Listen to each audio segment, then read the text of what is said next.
Sevgili hanımlar, bugün sizlerle jinekolojik muayene öncesinde anamnez alma, dolayısıyla da hastaların düzgün bir şekilde hikayelerini hekime aktarma, yani anamnez verme, kendisi hakkında bilgi verme sürecinden bahsetmek istiyorum. Bu süreç o kadar önemli ki kişi kendisiyle ilgili yaşanan sorunları doğru bir şekilde hekime aktarırsa, hekim kendi üzerine düşen analiz yapma, sorunun kaynağını, sorunun sebebini ortaya koyma, dolayısıyla da çözüme ulaşma yolunda bir adım önde olur. O yüzden anamnez dediğimiz hastadan hikaye alma kısmı hekimliğin en önemli parçalarından bir tanesidir. Öncelikle hekiminiz size yaşınızı sorduğunda lütfen kimlikte verilen yanlış ya da başkası üzerine yapılmış kayıt olan yaşınızı değil, biyolojik yaşınızı söylemelisiniz. İkinci kısım ise genellikle biz size daha önceden geçirdiğiniz hastalık var mı, tanı aldığınız bir durum var mı diye sorduğumuzda bazen geçmişte kalan hastalıklar söylenmeyebiliyor. Lütfen hastalıklarınızın, kullandığınız ilaçların önceden bir dökümünü çıkarın, kafanızda bir kurgulayınız. Daha sonrasında bazı durumlarda hekiminiz size son adet tarihinizi soracaktır ki kadın doğumun olmazsa olmaz sorularından bir tanesidir. Son adet tarihiniz nedir dendiğinde lütfen geriye dönük en az 6 adetinize bakarak bir kanıya varmadan önce son adet tarihinizi de bir yere not etmiş, en azından kafanıza not etmiş olarak geliniz. Eğer hekime düzgün bir şekilde aktarmazsanız hekim durum hakkında karman çorman farklı yerlerden bilgilere sahip olduğu için kafasında yeterli analize, yeterli doğru düşünceye ulaşamayacaktır. Bu durumda da çok eski zamanlarda biz şöyle şeylerle de karşılaştığımız olurdu. Evet hanımefendi, sorununuz nedir dediğimizde sen doktorsun, sen bileceksin diye bir yanıt gelirdi. Sorununuz nedir dendiğinde temel olarak sizden, şikayetinizden bahsediliyor. Bu çok ana başlıklarla bakarsak adet düzensizliği olabilir, akıntı olabilir, kasıklarda ağrı olabilir, gebelik olabilir, gebe kalamama olabilir gibi basit, özet başlıklarla başlar. Sonrasında da bunu detaylandırma. Bu sorunum şu kadar zamandır şu sorun üzerine başladı. Mesela benim adetlerimde önceden ağrı yoktu. Son 2 senedir geçirdiğim bir ameliyattan sonra böyle bir durum başladı gibi hekime doğru zamanlı, doğru başlangıç temalı ve doğru şekilde ifade edilmesi, adet düzeninin doğru anlatılması ve mümkünse adet takvimi tutarken bir adetin başı, öbür adetin sonu, öbür adetin ortasındaki ara lekelenmelerin bir anda verilmemesi, öncelikle adet başlangıçlarının doğru bir şekilde yazılması, ara lekelenmelerin özel bir kalemle, kırmızı kalem olabilir eğer işaretlemişseniz, eğer kağıt üzerinde işaretlememişseniz, hekime direkt olarak bilgi verirken onun da ilk adetimin ilk günüydü, diğer ayın 10'una kadar arada, ayın 17'sinde bir kere daha ara lekelenme gördüm ama ara lekelenmem 1-2 petlikti ya da kahverengiydi ya da kırmızıydı diyerek onun hakkında da niteleyici bilgiyi düzgün bir şekilde iletmeniz gerekir.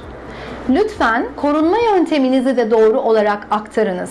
Genellikle ne şekilde korunuyorsunuz sorusuna doğal yöntem dendiğinde bizim geri çekilme anlamamız bekleniyor.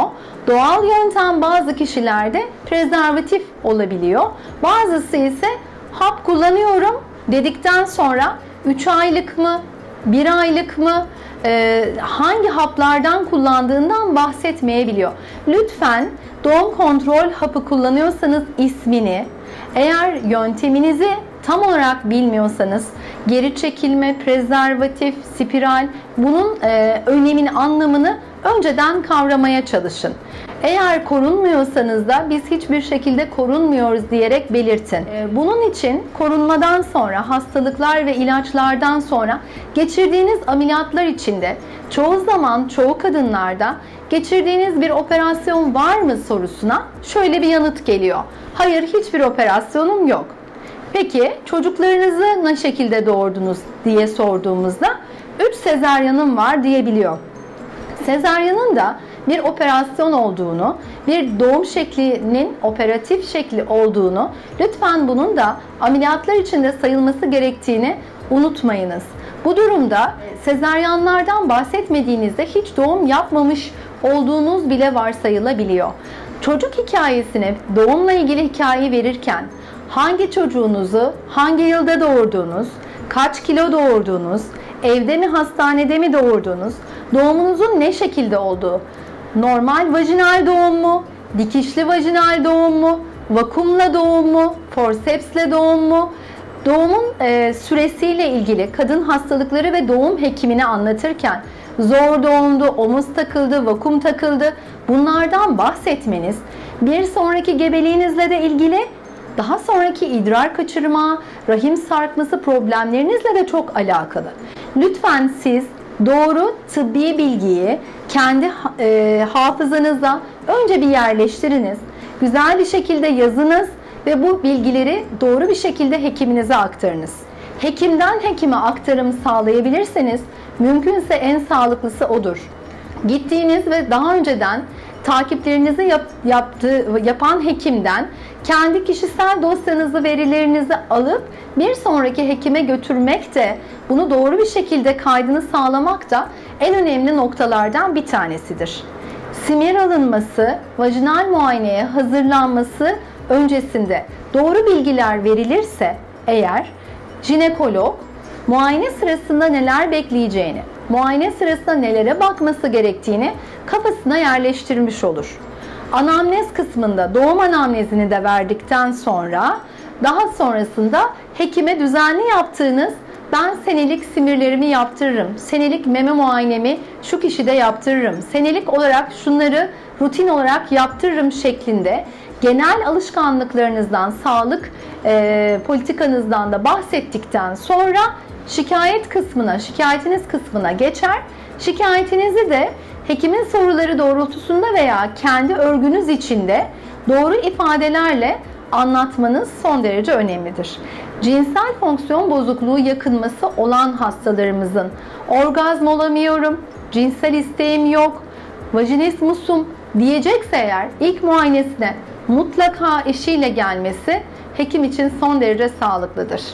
Lütfen telefonla ya da sosyal medya üzerinden sadece yazarak çare aramak ya da çare ummak yerine hekimin baktığı anda sizi gördüğü bulgulardan, sivilcenizden, saçınızın dökülmesinden, kilo dağılımınızdan, gözle gördüğü bazı tanılardan yararlanmasını sağlamak için düzenli olarak jinekolojik muayenenizi hekimle birebir olunuz ve hekimle bir ilişki içinde olmaya çalışınız.